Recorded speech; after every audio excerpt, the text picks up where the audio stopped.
16. sual. Assalamu alaykum. 1. Alalmagan qarz pulga zakat kelamdi? 2. Qarz algıcı ehtiyojli va qarzni qaytarish imkoniyati bo'lmasa, qarz pulni zakatga hisoblash durustmi?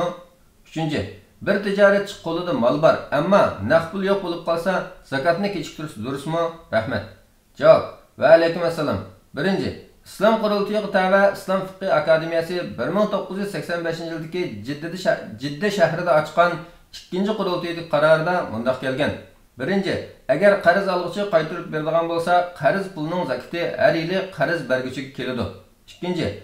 Agar qarz algıcı qarzni qaytarib berolmaydigan yoki qaytarib bermay so'rab turib oladigan bo'lsa, qarzni qaytarib olgan kundan tortib 1 yil o'tganda qarz berguchi qarzning 1 yillik zakatini beradi.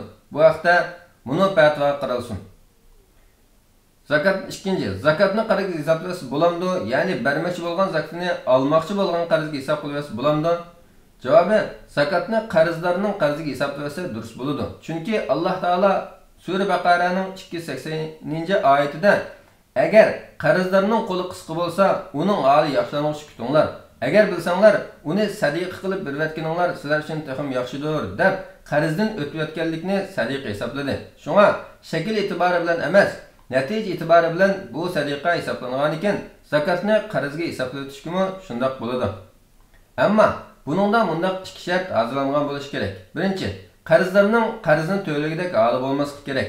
Ammo qarzni to'lagidek ahvoli bor turib, qarzini qaytarib bermayotgan qarzlarga hisob qilishsa durust bo'lmaydi. 2.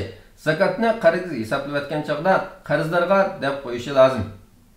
3. Tijoratchining qo'lidagi mollarning hammasining bozori kasat bo'lib, qo'lida zakatga berilgan naqd pul bo'lmasa, agar u tovarlar kambag'allar foydalana oladigan tovarlardan bo'lsa, tovarning o'zidan zakat aylaydi.